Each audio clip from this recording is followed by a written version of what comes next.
menyangkut Yesus Kristus. Jadi ketika kita berdoa salam Maria penuh rahmat, nyambungnya kepada Yesus. Meskipun kita sedang bicara mengenai Bunda Maria.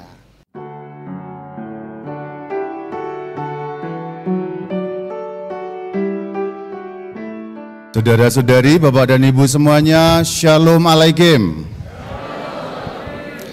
Terima kasih sudah diundang di paroki ini. Saya diundang terus terang karena taat kepada Romo Jumi, karena Romo Jumi itu adalah guru saya.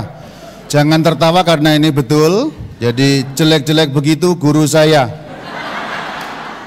Ketika saya masih fraterni, beliau sudah rektor seminari. Maka karena Romo Jumi adalah guru saya mau datang ke Basilika Santa Melania ini untuk bersama-sama mendalami Bunda Maria. Ini saya anggap Basilika pokoknya. Karena ada Romo Jumi. Karena dulu beliau rektor saya, maka ketahuan sudah tua beliau ini kan. Maka ulang tahun 45 pun disangka 49. Kenapa terjadi begitu? Gejala pikun, saudara-saudara. Mari kita mau mendalami sedikit mengenai Bunda Maria. Judul asli yang diberikan kepadaku oleh panitia, tampaknya ini panitia dibuatkan oleh Romo Jumi. Judul aslinya Spiritualitas Bunda Maria dan Hidup di Era Society 5.0. Kayaknya yang menulis Romo Jumi ini. Karena kalau bukan Romo Jumi nggak mungkin bisa nulis seperti ini. Tetapi justru karena yang membuat Romo Jumi maka menjadi canggih sekali. Saya mau bertanya dulu, apa itu yang disebut sebagai masyarakat 5.0 atau Society 5.0? Kita buka wiki saja, masyarakat 5.0 atau masyarakat super pintar, super smart society adalah konsep masyarakat masa depan yang diusulkan oleh Jepang. Nah ini kalau tidak Romo Jumi tidak nyampe ke sini mikirnya, yaitu masyarakat super smart. Seperti HP-nya yang sudah sangat smart meskipun orangnya tidak terlalu.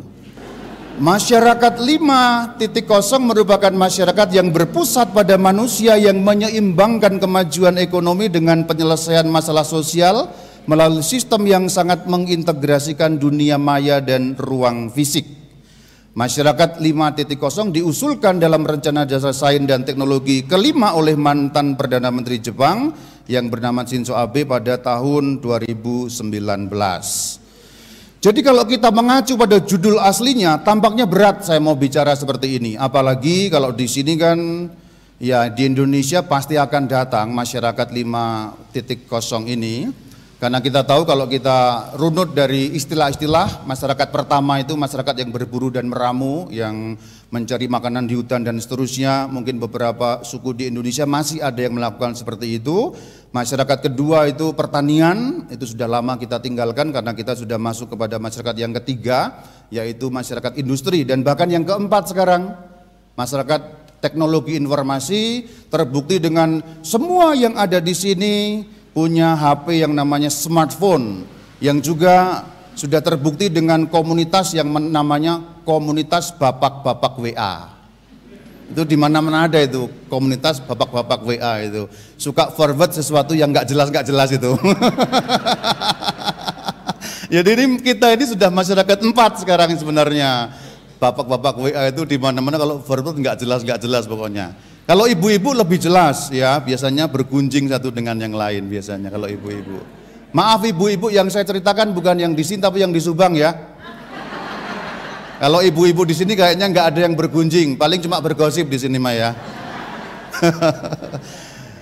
Nah di Indonesia mungkin belum terlalu masuk ke 5.0 mungkin ya, ada tapi di kaum elit. Nah tapi saya yakin masyarakat 5 itu pasti akan segera tiba di Indonesia.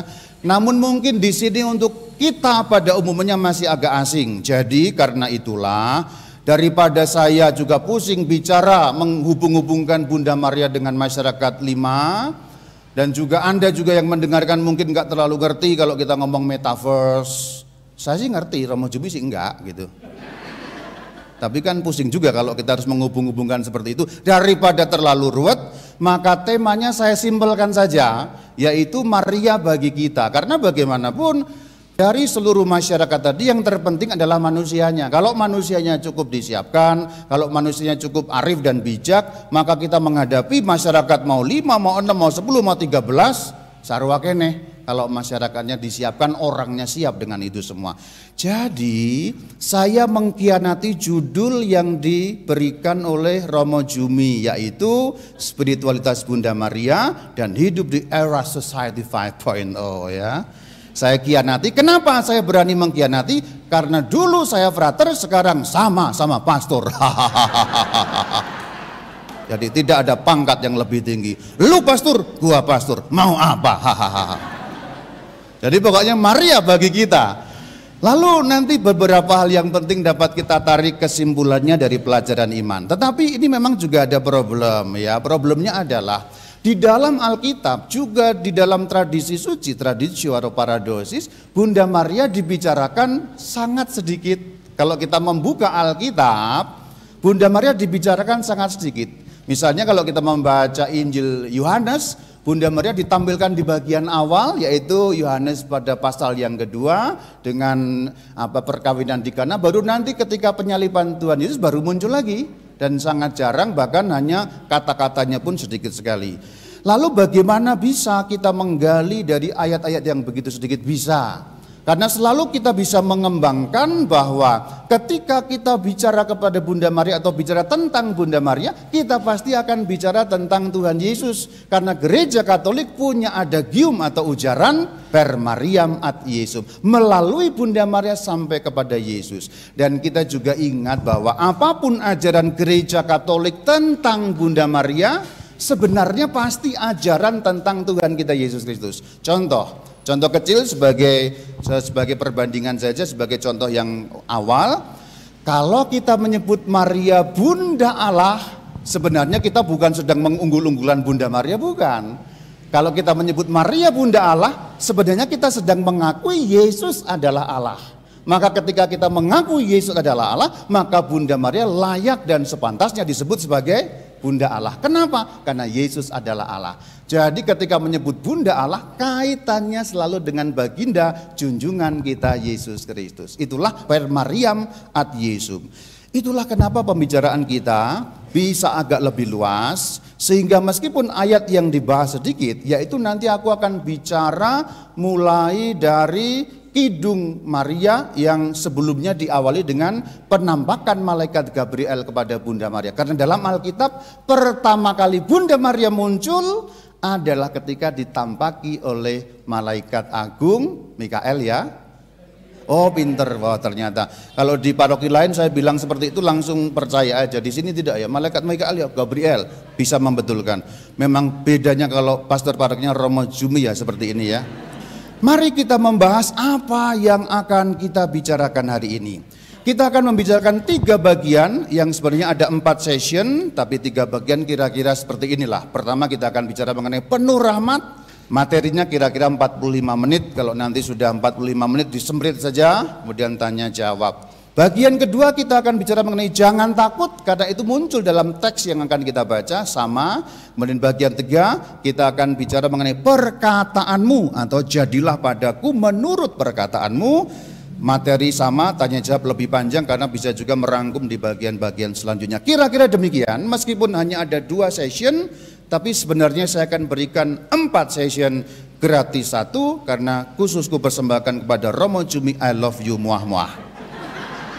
Mari kita lanjutkan, kita mulai dari apa yang sudah aku katakan, yaitu penampakan malaikat Gabriel kepada Bunda Maria, yang di dalam tradisi gereja Katolik disebut sebagai kabar sukacita atau annunciatio. Tadi apa? Annunciatio. Oh, memang kalau Melania pinter, begitu diajari bahasa Latin langsung bisa annunciatio. Ini gambarnya. Mari kita pertama-tama dalami dulu secara bersama-sama pembacaan dari ayat-ayat suci ini, mulai dari Lukas 1 ayat 26 dan seterusnya. Setelah itu nanti kita akan mengambil beberapa poin penting yang nanti akan kita dalami dalam session-session kita. Yuk baca sama-sama. Dalam bulan yang ke-6, malaikat Gabriel disuruh Allah pergi ke Nazaret, ke sebuah kota di Galilea kepada seorang perawan yang bertunangan dengan seorang bernama Yusuf dari keluarga Daud. Nama perawan itu Maria. Ketika malaikat itu datang kepada Maria, ia berkata, "Salam hai engkau yang dikaruniai, Tuhan menyertai engkau." Kita berhenti pada kalimat yang digarisbawahi dengan warna kuning, yang pertama kali akan kita bahas sebagai pembahasan yang pertama, yaitu salam hai engkau yang dikaruniai. Kemudian yang kedua kita akan membahas Tuhan menyertai engkau. Jadi berbasis pada kalimat-kalimat ayat-ayat suci ini, aku akan memulai seminar ini atau pura-puranya seminar ini. Kalau seminar beneran kan kayaknya kan harusnya Pak Bambang Nuruseno gitu ya, seminar beneran itu. Monsinyur Anton Kardinal Suharyo itu seminar beneran. Kalau sama Rama Bayu itu ya pura-pura seminar gitu aja lah ya. Pura-pura seminar. Jadi kalau nggak terlalu bagus dimaafkan, kalau bagus syukur, puji Tuhan gitu. Dari ayat suci ini kita akan bicara yaitu dari salam hai engkau yang dikaruniai. Nomor 2, Tuhan menyertai engkau. Nanti kita akan bahas makna ayat-ayat itu sebenarnya apa dalam kaitan dengan hidup Bunda Maria, semangat hidupnya, dan kemudian kita penerapannya dalam hidup kita sehari-hari. Lanjut sekarang ayat 29, sama-sama kita baca. Maria terkejut mendengar perkataan itu.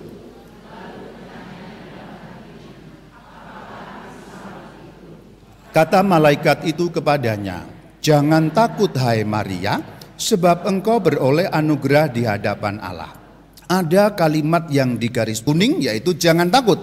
Pada bagian ketiga kita akan bicara mengenai jangan takut, yaitu perkataan yang diucapkan oleh malaikat, yaitu pada saat Bunda Maria ditambaki dan muncul dalam Lukas 1 ayat 30, "Jangan takut hai Maria." Nanti kita akan bahas kalimat jangan takut untuk Bunda Maria bagaimana, dalam firman Tuhan Injil kitab-kitab apa, dan penerapannya bagi kita juga apa. Lanjut ayat 31.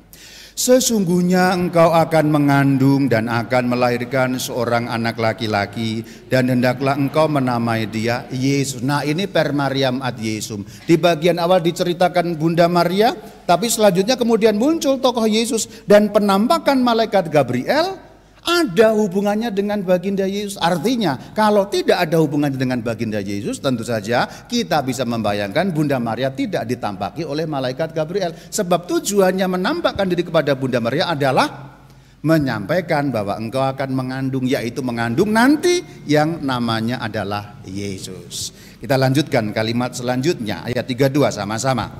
"Ia akan menjadi besar dan akan disebut anak Allah yang maha tinggi. Tuhan Allah akan mengaruniakan kepadanya tahta Daud bapak leluhurnya. Dan ia akan memerintah atas kaum keturunan Yakub sampai selama-lamanya, dan kerajaannya tidak akan berkesudahan." Kata Maria kepada malaikat itu, "Bagaimana caranya, padahal aku belum bersuami?" Jawab malaikat itu kepadanya, "Roh Kudus akan turun atasmu, dan kuasa Allah yang maha tinggi akan menaungi engkau. Sebab itu anak yang akan kau lahirkan itu akan disebut kudus, anak Allah. Sesungguhnya Elisabet sanakmu itu, ia pun sedang mengandung seorang anak laki-laki pada hari tuanya. Dan inilah bulan yang ke-6 bagi dia yang disebut mandul itu. Sebab bagi Allah tidak ada yang mustahil." Kata Maria, "Sesungguhnya aku ini hamba Tuhan, jadilah padaku menurut perkataanmu." Nah nanti kita akan bahas, jadilah padaku menurut perkataanmu. Fiat mihi secundum verbum tuum dalam bahasa Latin. Fiat mihi secundum verbum tuum, yang artinya, nah kan gitu. Kalau kita ucapkan bahasa aslinya dulu kemudian yang artinya itu kan jadi bagus ya. Kayak tetangga-tetangga gitu loh kan. Tetangga ngomong apa dulu kemudian yang artinya. Nah gitu. Fiat mihi secundum verbum tuum, yang artinya jadilah padaku menurut perkataanmu. Kita akan bahas sebagai bagian dari session yang keempat. Lalu sama-sama malaikat itu meninggalkan dia. Sebenarnya bagian ini bisa kita bahas, tetapi karena sudah terlalu panjang, saya putus sampai bagian keempat. Sebenarnya ini merupakan bagian yang kelima rencana saya, tapi kepanjangan, nanti undang saya lagi kapan-kapan ya. Untuk bagian yang kelima, malaikat itu meninggalkan dia, ini maksudnya apa gitu ya. Nah, kalimat-kalimat dalam ayat suci yang barusan kita baca sebenarnya kaya sekali maknanya. Ini aku memilih bagian-bagian yang ku anggap penting, tapi bukan yang sebenarnya paling penting. Yang ku anggap penting untuk ku sharingkan kepadamu tentu saja. Tentu kita harus memilih 4 bagian yang akan kita bahas hari ini. Jadi itulah kira-kira kerangka dasar bagaimana kita akan menjalani pura-puranya seminar hari ini. Mari masuk yang pertama, judulnya penuh rahmat. Bagian pertama nanti akan ada 2 bagian ya. Bagian pertama akan ada 2 sub bagian, yaitu judulnya penuh rahmat. Kita akan bicara pertama yang dikaruniai. Sebagaimana ayat suci tadi yang mengatakan salam hai engkau yang dikaruniai. Jadi sekarang kita akan membahas apa sih maksudnya engkau yang dikaruniai. Kalau dalam ayat Alkitab tadi kita sudah membaca salam hai engkau yang dikaruniai. Ini disampaikan oleh malaikat Gabriel kepada Bunda Maria. Malaikat Gabriel, pertanyaanku, datang atas maunya sendiri atau ada permintaan atau ada suruhan? Yang nyuruh siapa? Masuk Romo Jumi, bukan? Kalau saya boleh disuruh Romo Jumi, kalau malaikat Gabriel Allah Tuhan ya. Jadi kata-kata malaikat Gabriel memantulkan dari kata-kata Tuhan sendiri. Karena beliau adalah suruhan atau utusan dari Allah. Bukan berkata dari dirinya sendiri, tapi merupakan kata-kata yang asalnya tentulah dari Tuhan. Melalui malaikat Gabriel disampaikan kepada Bunda Maria. Salam hai engkau yang dikaruniai. Saudara-saudari, terjemahan dalam bahasa Indonesia itu terjemahan bersama dengan kelompok-kelompok Protestan. Kalimat dalam bahasa asli bahasa Yunani, kekaritomene, nggak usah dibahas, nggak penting supaya saya jangan kelihatan terlalu pinter. Padahal nggak ngerti juga sama. Tapi pokoknya intinya kalau bahasa asli Alkitab itu bisa diterjemahkan dengan berbagai macam cara. Misalnya contoh di Indonesia ini ada 2 terjemahan yang kita pakai dalam Alkitab. Satu terjemahan TB, terjemahan baru yang umum sekarang kita pakai. Bahkan sekarang sudah ada muncul revisi atas TB namanya TB2. Ada juga versi yang kedua, dulu aku sering mempopulerkan terjemahan itu karena lebih gampang. Namanya BIS alias BIMK, Bahasa Indonesia Sehari-hari atau Bahasa Indonesia Masa Kini yang terjemahnya lebih gampang. Oke, itu bukan bahasan kita. Aku hanya mau mengatakan bahwa kata-kata asli dalam Alkitab itu bisa diterjemahkan dengan berbagai cara. Tidak hanya satu kalimat itu saja yang seperti yang sudah kita baca dalam terjemahan Alkitab bahasa Indonesia.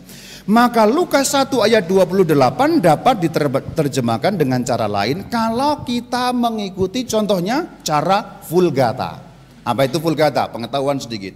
Vulgata adalah terjemahan Alkitab ke dalam bahasa Latin yang dibuat atau diterjemahkan oleh Santo Jerome atau Santo Hieronymus pada abad keempat. Jadi ceritanya dulu Alkitab itu kan aslinya bahasa Yunani untuk perjanjian baru. Perjanjian lama itu aslinya adalah bahasa Ibrani, bahasanya Tuhan Yesus. Kalau bahasa Yunani itu bahasanya Plato, Sokrates dan seterusnya, orang-orang Eropa pada zaman kuno ya. Nah kemudian harus dimengerti oleh orang-orang Latin karena orang-orang Katolik di bagian barat, karena Katolik itu ada di bagian timur, ada di bagian barat juga. Nanti kalau kamu ketemu dengan Pak Bambang Nursena, dia cukup tahu tentang Katolik timur, aku sedikit-sedikit tahulah. Nah itu kalau yang di bagian barat itu berbahasa Latin. Itulah kenapa harus diterjemahkan ke dalam bahasa Latin supaya dapat dimengerti oleh orang-orang berbahasa Latin, orang Roma dan sekitarnya. Maka Bapak Paus, dulu Paus Damasus memerintahkan kepada seorang suci namanya Hieronymus yang kita peringati setiap tanggal 30 September. Itulah kenapa bulan September di Indonesia dijadikan sebagai bulan kitab suci. Mungkin karena ada hubungannya dengan Santo Hieronymus yang dirayakan tanggal 30 September. Oke, kembali ke cerita.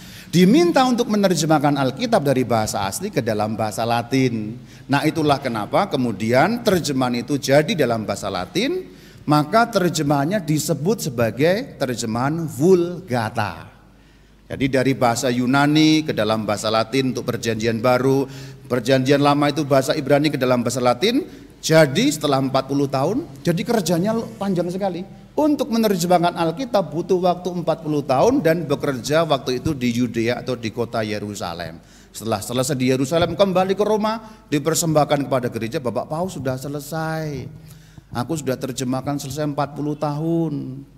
Nah di dalam Vulgata itu kita bisa melihat bahwa Lukas 1 ayat 28 diterjemahkan demikian. Kita akan lihat dari teks Vulgata yang sudah direformasi sedikit atau direvisi sedikit dengan nama Nova Vulgata. Kalau kamu mau mengecek ada situsnya, yaitu ke situsnya Vatikan, www.vatikan.va, Vatican pakai C, bukan Pacitan ya, Vatican.va. Kamu dapat melihat nanti ada teks Alkitab dalam bahasa Latin yang namanya Vulgata, atau sekarang sudah ada revisi Nova Vulgata. Nova artinya baru, Vulgata artinya Alkitab Vulgata itu. Teksnya akan berbunyi begini, Lukas 1:28 atau Evangelium Secundum Lucam pada bab 1 ayat 28. Mari kita baca sama-sama. 1, 2, 3.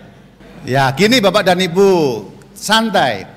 Kalau kita bahasa Yunani agak-agak beda dengan bahasa kita Indonesia. Kalau kita bahasa Ibrani lebih lagi beda. Tapi kalau bahasa Latin tuh enak. Karena apa? Hampir sama. A ya A, E ya E, I ya I, sama dengan ucapan kita di Indonesia. Ini kan berbeda dengan bahasa Inggris.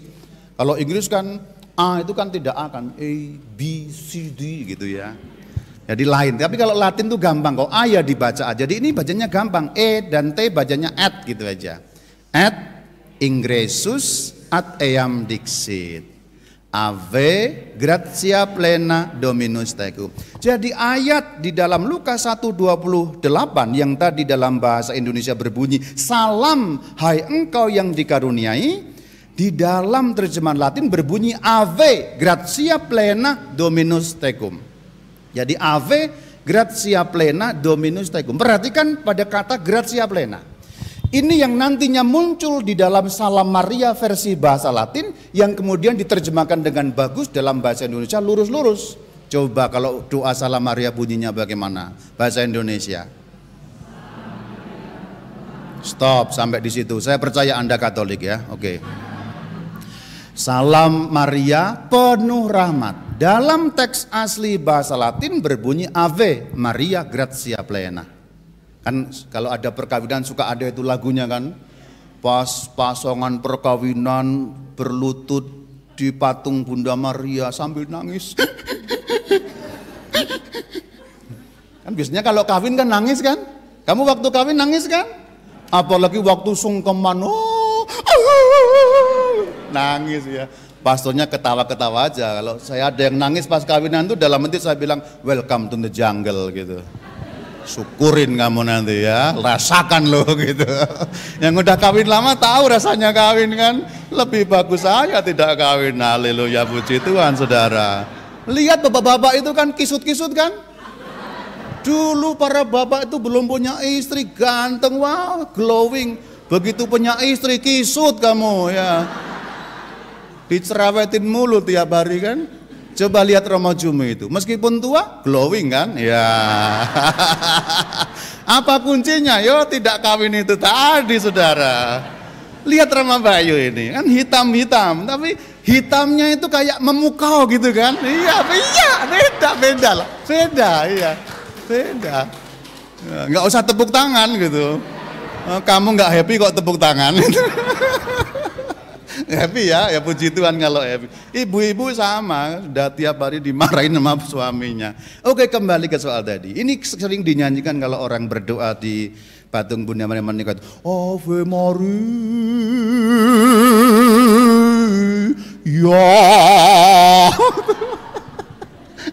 Kadang-kadang ada kor yang pakai vibrasi itu bukannya malah bagus, malah kuping saya gatel gitu.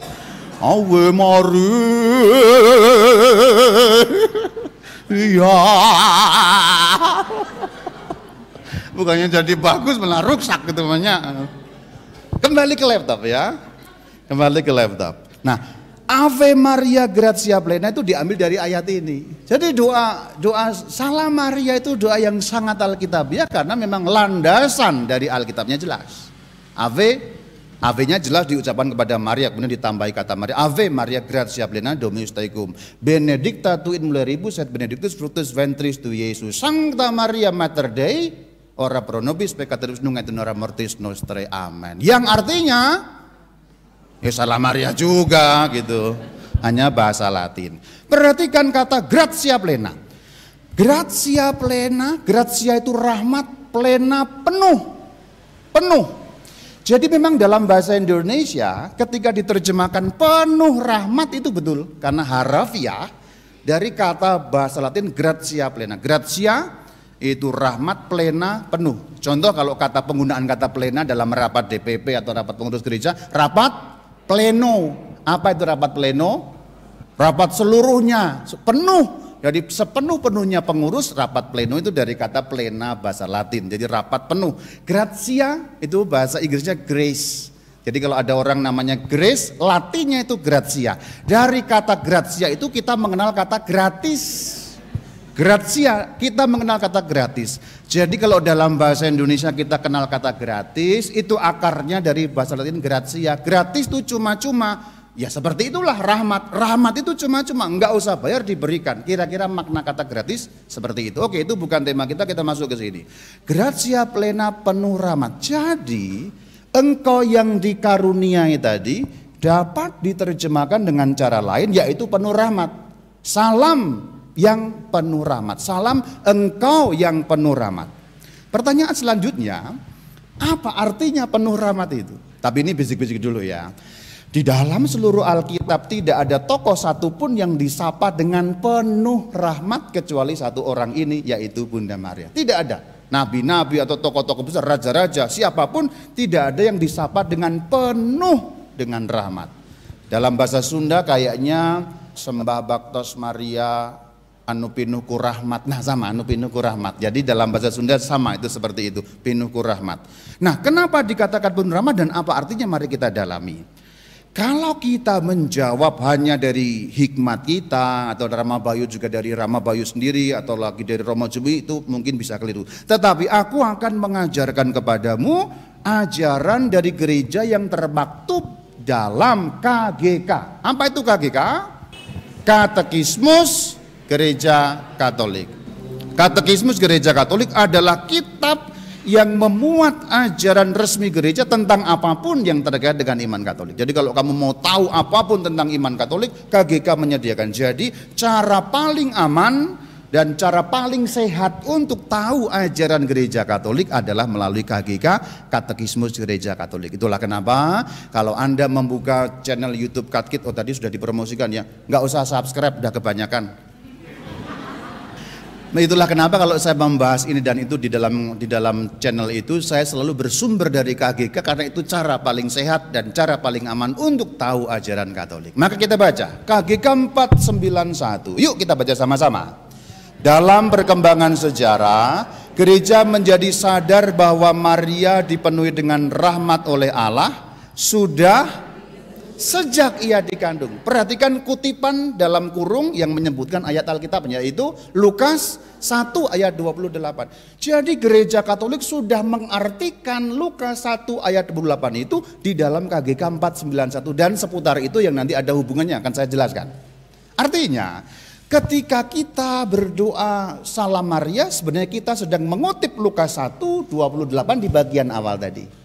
Jadi ketika kita Salam Maria penuh rahmat, nah kita sedang mengutip Lukas 1 ayat 28. Jadi siapa bilang orang Katolik nggak kenal Alkitab? Kalau kamu mengucapkan doa Salam Maria setiap hari, dan saya yakin orang Katolik yang nggak terlalu baik saja doa Salam Maria paling kurang 1 kali sehari. Itu yang nggak terlalu baik loh ya. Apalagi yang di sini yang saya yakin adalah Katolik yang baik kelihatannya. Kelihatannya terbukti dengan hadir seminar. Mana ada orang Katolik malas hadir seminar, apalagi tanggal merah, misa aja mungkin tidak. Ini sudah misa, ikut seminar, dengerin orang hitam ngomong apa gitu. Berarti kan kira-kira baik yang ada di sini. Pasti doa Salam Maria. Jadi setiap kamu doa Salam Maria, itu kan mengucapkan ayat Alkitab. Sebenarnya hampir semua doa kita itu bersumber dari ayat-ayat Alkitab. Dalam nama Bapa kalau kita buka misa, memangnya bukan dari Alkitab, dari Alkitab. Itu Matius 28 ayat 19 sampai 20. Kalau kita misa itu loh, dibuka dengan apa kalau misa? Dalam nama Bapa dan Putra dan Roh Kudus, kan gitu. Itu ada ayatnya, Matius 28 19 sampai 20. Tuhan bersamamu, Lukas 1 ayat 28 tadi. Tuhan menyertai engkau. Semua nanti ketika juga imam mengucapkan salam, ada dalam Alkitab. Doa Bapa kami ada ada dalam Alkitab. Saya mengaku juga ada landasannya dalam Alkitab. Kitab Mazmur menyebutkan itu semua. Jadi semua landasan doa Katolik itu Alkitabiah sebenarnya. Nah, kita harus menyadari itu. Hanya memang kalau suruh baca Alkitab sendiri kan kita ini kan rajin sekali ya sebenarnya ya. Itu enggak masalah. Tadi yang dikatakan Romo Jumi tadi, bulan September supaya baca kitab suci kan kita ini kalau kitab suci kan enggak terlalu gimana, enggak masalah. Jangan enggak penting lah baca Alkitab itu. Enggak penting ya. Yang penting adalah tahu isinya apa gitu. Iya, baca enggak penting kok. Persoalannya adalah bagaimana kamu tahu kalau nggak baca kan itu. Itu persoalannya kan di situ ya. Tapi nggak apa-apa, dengar Rama Bayu sudah disimpelkan dalam bahasa Jepang. Nah gitu. Aku ini kan senang pakai bahasa Jepang. Jepang itu jelas dan gampang ya. Jadi kalau kamu dengar Rama Bayu nggak pakai mikir biasanya. Karena kalau tak suruh mikir kamu juga sulit kok gitu ya. Karena yang mikir biar saya. Buktinya saya mikir ini. Inilah bukti saya mikir ya, sampai botak. Romo Jumi tidak botak, artinya apa? Aku tidak ngomong loh ya, kamu simpulkan sendiri. Kembali ke laptop. KGK 491 sudah menerjemahkan dalam arti menafsirkan apa makna Lukas 1:28 itu, yaitu yang sudah ditebus sejak ia dikandung. Berarti kalau kita bicara bahwa Bunda Maria sudah ditebus sejak ia dikandung, kita bicara mengenai Maria dikandung tanpa noda. Kita akan membahas Maria yang dikandung tanpa noda supaya satu tingkat lebih mengerti, sehingga bagian ini kita akan bicara lebih kepada kateketis. Kateketis berarti pengajaran iman gereja. Aku bicara secara ringkas dulu supaya poinnya dapat, kemudian nanti rinciannya akan kita bicarakan.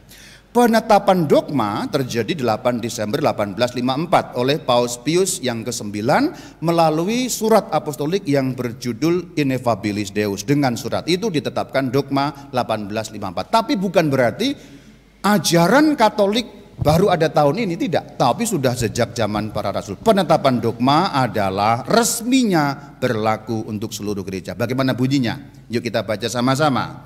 Iya, maksudnya Maria dijaga oleh rahmat unik dan istimewa yang dianugerahkan oleh Allah Maha Kuasa dengan memandang jasa Yesus Kristus penyelamat umat manusia sehingga bebas dari noda dosa asal. Jadi ketika kita bicara mengenai tanpa noda, maksudnya tidak memiliki dosa asal. Manusia semuanya punya dosa asal, tapi Bunda Maria tidak punya dosa asal. Kalau kemarin-kemarin rame di internet, Maria berdosa apa tidak? Beberapa pendeta mengatakan Maria berdosa. Ajaran Katolik sejak semula mengatakan Maria tidak berdosa. Meskipun orang lain mengatakan begitu, ajaran yang sejati sejak zaman para rasul memang mengajarkan Maria tidak memiliki dosa asal. Meskipun memang dulu ajarannya belum dieksplisitkan. Eksplisitkan berarti belum dirumuskan dengan jelas, tetapi iman tentang itu sudah ada. Ini sama dengan iman tentang Trinitas. Iman tentang Trinitas baru dieksplisitkan dalam Konsili Nikea. Yang seringkali orang lain mengatakan Yesus dijadikan Tuhan tahun 325. Kan pernah ada itu. Orang-orang yang nyerang dari sebelah itu mengatakan 325 Yesus jadi Tuhan, sebelumnya bukan Tuhan. Bukan demikian, tapi itu dieksplisitkan, dituliskan dalam satu keputusan resmi. Apakah sebelumnya Yesus bukan Tuhan? Tentu saja tidak demikian. Nah contohnya seperti itu. Ini sama, yang dimaksud tanpa noda tidak memiliki dosa asal. Untuk tahu mengenai dosa asal, kita harus kenal 4 macam dosa. Jadi kalau kamu Katolik, kamu harus tahu 4 macam dosa ini supaya ngerti. Ada dosa asal, dosa pribadi. Dosa pribadi dibagi 2, dosa mematikan dan dosa termaafkan. Ini semua yang di dalam Injil Yohanes disebut sebagai dosa dunia. Anak domba Allah yang menghapus dosa dunia, maksudnya menghapus seluruh dosa ini. Itu kita nyanyikan setiap kali mau terima komuni, kan juga ada lagunya, nyanyi anak domba Allah yang menghapus dosa dunia dan seterusnya dan seterusnya. Ini dosa dunia itu maksudnya ini, dosa asal, dosa pribadi yang terbagi 2, dosa mematikan dan dosa termaafkan. Nah ini perlu kita tahu, tapi ini bukan tema kita. Nanti silakan membuka channel Katkit, ada semuanya tentang dosa-dosa itu. Kita bahas menggunakan KGK 403 dan 404. Yuk baca sama-sama. Iya, maksudnya Adam meneruskan kepada kita suatu dosa. yang kita semua sudah terima pada saat kelahiran dan yang merupakan kematian jiwa. Lanjutkan 404. Dosa itu diteruskan kepada seluruh umat manusia melalui pembiakan, yaitu melalui penerusan kodrat manusia yang kehilangan kekudusan dan keadilan asli. Jadi dosa yang diterima dari Adam yaitu kematian jiwa. Maksudnya gampangnya, dengan berdosa Adam menjadi mati, anak Adam semuanya menjadi mati. Nah, kira-kira begitu. Anak Adam semuanya menjadi mati. Dan itu tanda petik, saya katakan tanda petik, genetik, tanda petik, jangan dipahami harafiah. Karena maksudnya ditularkan melalui keturunan, yaitu pembiakan. Karena bapaknya berdosa, anaknya, mamanya berdosa, anaknya, dan terus-terus melalui pembiakan, yaitu dari generasi ke generasi. Itulah yang kita sebut sebagai dosa original atau dosa asal dalam terjemahan bahasa Indonesia. Jadi dosa asal itu hadir melalui pembiakan. Kita semua berdosa asal karena orang tua kita berdosa asal. Jadi berbahagiakah Romo Jumi yang tidak meneruskan dosa asal. Kalau para bapak itu kamu meneruskan dosa asal loh ya. Ibu-ibu juga meneruskan dosa asal. Tapi Rama Bayu tidak meneruskan dosa asal. Karena kan melalui pembiakan. Kan saya tidak berbiak. Rama Jumi juga tidak berbiak. Rama Jumi hanya membiakan sapi. Tapi dirinya tidak berbiak, kan gitu ya. Kalau sapi tidak ada dosa asal, kalau manusia ada. Jadi intinya dosa asal itu melalui pembiakan. Punya anak, anaknya kena dosa asal, kira-kira begitu. Maka simpelnya begini. Yesus anaknya siapa? Anaknya Maria. Kalau Maria berdosa asal, anaknya berarti berdosa. Jadi kalau Maria berdosa, maka Yesus berdosa. Karena apa? Dosa asal diturunkan melalui generasi atau pembiakan. Jadi Maria harus tidak berdosa supaya Yesus tidak berdosa. Pertanyaannya, Yesus berdosa apa tidak? Yakin loh? Yakin loh? Di mana ayatnya? Inilah hebatnya Katolik. Yakin loh? Yakin. Yakin loh? Yakin. Ayatnya di mana? Krik krik krik krik krik. Tapi itulah hebatnya, nggak apa-apa daripada tidak yakin. Yakin bahwa itu benar, ayatnya biar ditunjukkan Romo, yaitu Ibrani 7:26. Ya, baca sama-sama. Sebab imam besar yang demikianlah, maksudnya Yesus, yang kita perlukan, yaitu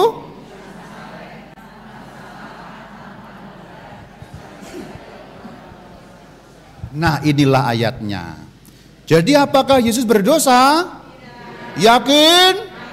Mana ayatnya? Pinter anak-anak. Tepuk tangan untuk Anda semua. Meskipun pinternya nyontek di depan, cincai ya.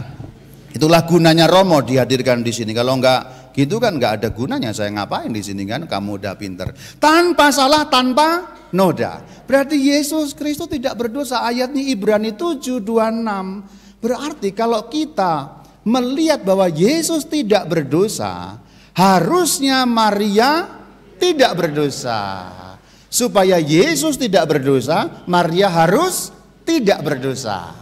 Itulah yang membuat kita punya ajaran Maria tidak berdosa karena demi Yesusnya.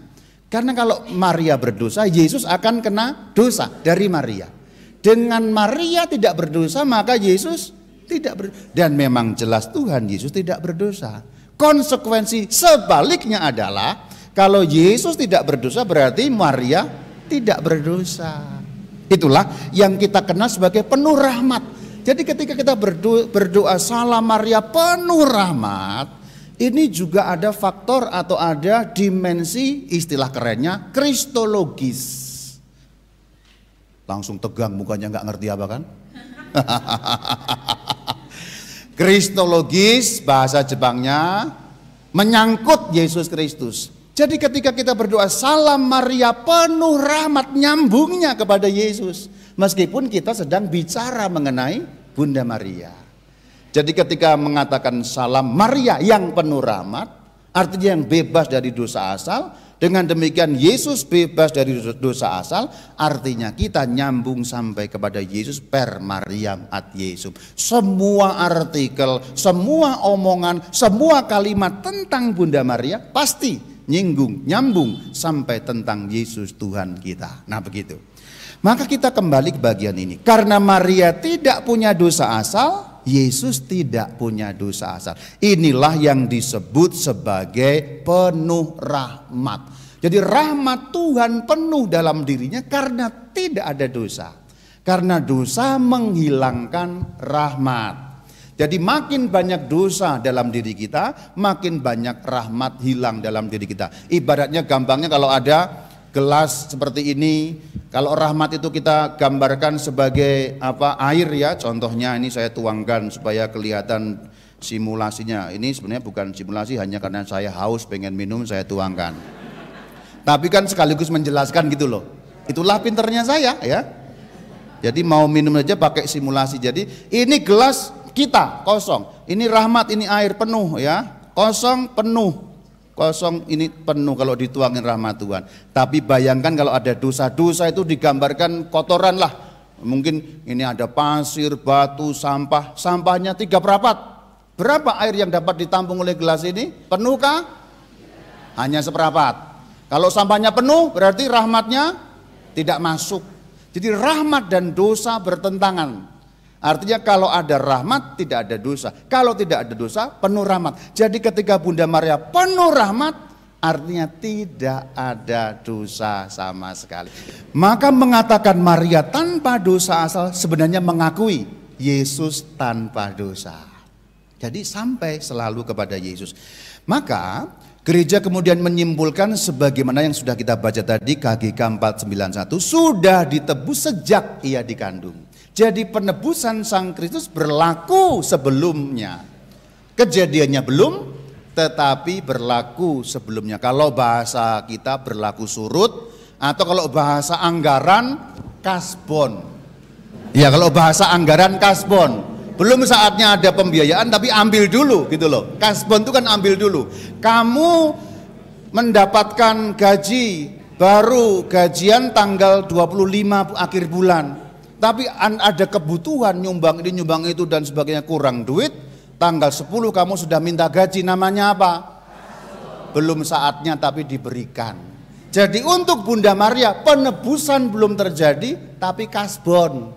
Supaya Bunda Maria tidak berdosa agar anaknya tidak berdosa. Karena Maria istimewa sekali. Tapi itu juga ada paralelnya, maksudnya begini. Bunda Maria itu kekhususan di antara seluruh manusia, secara jasmani maupun secara rohani. Secara jasmani kekhususannya adalah mengandung tanpa laki-laki. Itu jasmani. Itu kan proses jasmani, artinya namanya perkandungan itu kan jasmani. Normalnya manusia itu mengandung kalau ada pertemuan sel telur dan sel sperma. Laki-laki dan perempuan selnya bertemu jadi perkandungan. Tapi untuk Bunda Maria jasmaninya khusus, tidak ada peristiwa seperti itu karena mengandung dari Roh Kudus. Demikian juga rohaninya ada kekhususan, yaitu kekhususan yaitu Maria yang dikandung tanpa noda. Kalau Maria tanpa dosa, nanti anaknya juga tanpa dosa. Jadi Maria, Bunda kita, punya dua kekhususan. Yang jasmani jelas, yang rohani juga jelas bagaimana gereja ajarkan dalam KGK 491. Nah ini mengenai sudah ditebus sejak ia dikandung, gambarkan kasbon tadi itu. Mamanya bernama Santa Ana, jadi Santa Ana berdosa asal, maka seharusnya Maria berdosa asal. Tetapi di sini karena ada penebusan Sang Kristus yang berlaku surut, diambil sebelumnya, itu berlaku bagi Maria sehingga beliau tidak berdosa asal. Jadi jangan membayangkan, loh kalau gitu Maria kok enggak berdosa berarti dia tidak membutuhkan penebusan. Salah. Karena ada orang yang menganggap kalau Maria tidak berdosa berarti dia tidak butuh penebus. Bukan. Gereja mengatakan Maria ditebus oleh Sang Kristus, tapi efek penebusan itu diambil lebih dulu. Dalam bahasa gampangnya tadi kasbon, kekhususan di antara seluruh manusia, seperti juga kekhususan dalam bidang jasmani waktu beliau mengandung. Jadi tidak sulit membayangkan kalau kita beriman bahwa Bunda Maria itu khusus mengandung, beda dengan wanita seluruh dunia, beliau juga khusus dalam rohani, dalam bebasnya dari dosa. Tidak sulit membayangkan itu. Ini hanya yang satu jasmani, yang satu sifatnya rohani. Mungkin untuk banyak orang sulit membayangkan, tapi kalau sulit membayangkan, kita juga akan sulit membayangkan bagaimana Bunda Maria mengandung tanpa campur tangan laki-laki. Jadi kalau Allah bisa berbuat bahwa Bunda Maria bisa mengandung tanpa laki-laki, pasti Allah juga bisa berbuat bahwa Bunda Maria tidak berdosa supaya nanti anaknya berdosa. Ini paralel kan? Paralel. Sebenarnya ini sama, hanya yang satu jasmani, faktor jasmani, satunya dimensi rohani yang terjadi di dalam Bunda Maria. Ini hal yang sama, kekecualian dari seluruh manusia. Bagaimana maksudnya berlaku surut tadi? Kita baca KGK 491 492. Yuk baca sama-sama. Dan itu diakui oleh dogma yang diumumkan pada tahun 1854 oleh Paus Pius ke-9. Lanjut, bahwa Maria sejak saat pertama ia dikandung dikaruniai cahaya kekudusan yang istimewa, hanya terjadi berkat jasa Kristus. Stop. Hanya terjadi, yang diberi warna kuning, berkat jasa Kristus. Apa yang dimaksud dengan jasa Kristus? Penebusan Sang Kristus di kayu salib. Jadi kalau ada yang berpendapat Bunda Maria tidak membutuhkan penebus, keliru. Karena Bunda Maria tetap ditebus oleh Sang Kristus, hanya waktu ditebusnya adalah pada saat beliau dikandung. Manfaat penebusan itu diambil lebih dulu sehingga beliau terbebas dari dosa. Itu yang dimaksud berkat jasa Kristus. Sama seperti kita, beliau sama membutuhkan penebusan Sang Kristus. Penjabarannya dengan lebih lanjut, bagian-bagian yang tampaknya perlu kita bahas secara lebih lanjut, yaitu mengenai ini ya. Kita baca landasannya saja. Kenapa dosa Adam diteruskan? Jadi kan KGK 403 mengatakan Adam meneruskan kepada kita suatu dosa. Mungkin ada yang bertanya, ini ngawur nih ajarannya, tidak ada di Alkitab, ayatnya mana? Yang suka ayat dan mata ayatan kutunjukkan. Roma 5:12. Yuk baca sama-sama. Sebab itu sama seperti dosa telah masuk ke dalam dunia oleh satu orang, maut itu telah menjalar kepada semua manusia. Upah dosa adalah maut. Karena berdosa maka maut menjalar. Bahasa gampangnya begini. Kalau dulu Adam tidak berdosa, maka dia tidak mengalami kematian. Yaitu kematian fisik maupun kematian jiwa. Karena Adam berdosa dan Hawa berdosa, maka mereka mati. Baik kematian pertama maupun kematian kedua. Jadi seluruh anak-anaknya pun menjadi ikut mati. Padahal dulu harusnya tidak mati. Nah ini yang dimaksud secara bahasa gampang. Semua manusia anak pinaknya terkena dosa Adam. Bukan berarti kita menanggung dosa Adam. Tidak, dosa ditanggung masing-masing. Tetapi dampaknya, keadaannya diwariskan. Atau dalam bahasa yang lebih simpel, bahasa Jepang, aku pakai bahasa kiasan begini. Kalau dulu orang tuamu kaya raya, sultan. Sultan kalau di sini mana sih nggak ada ya, Sultan Ciwidey gitu ya, Sultan Ciwidey. Kaya raya, duit dia triliunan. Papanya kaya, dia punya anak, anaknya otomatis kaya apa tidak? Anaknya otomatis kaya. Karena anak ini punya papa yang sultan. Tapi seandainya si sultan itu kemudian foya-foya judi, duitnya habis, dia jatuh miskin, kere sekere-kerenya, anak lahir, anaknya jadi kere apa enggak? Anaknya tidak bersalah, tapi anaknya kena dampak dari yang dilakukan oleh leluhur-leluhurnya. Ini bahasa gampang. Jadi dosa asal seperti itu, dampaknya kena. Bapakmu dulu sultan, sultan kamu lahir. Bapakmu jatuh miskin, anak ini ikut dalam keadaan miskin. Sama, Adam mati, kita mati ya. Hawa mati, kita mati. Rama Jumi? Nggak berani. Ya Rama Jumi ya pasti mati juga gitu. Kalau saya berani. Romo Jumi pasti mati pada saatnya, entah saya dulu apa dia dulu, nggak tahu. Kalau saya juga modar juga sama gitu. Itu kira-kira dosa asal bahasa simpelnya. Dosa diteruskan dengan bahasa Jepang seperti itu. Jadi dosa asal itu, mari kita baca 404. Dengan demikian dosa asal adalah dosa dalam arti analog. Ia adalah dosa yang orang menerimanya bukan melakukannya, suatu keadaan. Yang tadi sudah saya jelaskan dengan gambaran anak sultan kaya menjadi miskin. Jadi bukan karena kita melakukannya, tapi kita terima keadaan mati ini, keadaan yang membawa kematian ini. Itulah namanya dosa asal. Dengan demikian kita mulai mengerti apa yang menjadi isi dari kata-kata penuh rahmat. Bagian pertama lebih kepada kateketis supaya kita paham persis bagaimana makna Salam Maria penuh rahmat yang dalam teks terjemahan Alkitab berbunyi salam hai engkau yang dikaruniai. Yang dalam terjemahan kita berbunyi salam Maria penuh rahmat. Jadi penuh rahmat itu sudah kita uraikan, ternyata maksudnya adalah bebas dari dosa asal karena ditebus oleh Sang Kristus, ditebus duluan untuk menyiapkan supaya Bunda Maria layak menerima Sang Kristus dalam rahimnya, dan supaya Kristus tidak terkena dosa, sebab menurut kitab Ibrani 7 Yesus tanpa salah, tanpa noda. Apa pentingnya kita belajar ini? Ini pentingnya 487 KGK, sama-sama kita baca. Apa yang gereja Katolik percaya dan ajarkan tentang Maria berakar dalam iman akan Kristus, tetapi sekaligus juga menjelaskan iman akan Kristus. Jadi setiap kali kita belajar tentang Bunda Maria, satu tingkat lebih tinggi pengertian kita tentang Kristus, satu tingkat lebih tinggi keyakinan iman kita akan Kristus. Jadi balik lagi, meskipun kita melalui Bunda Maria tetap pada inti iman, yaitu Yesus Kristus Tuhan junjungan kita.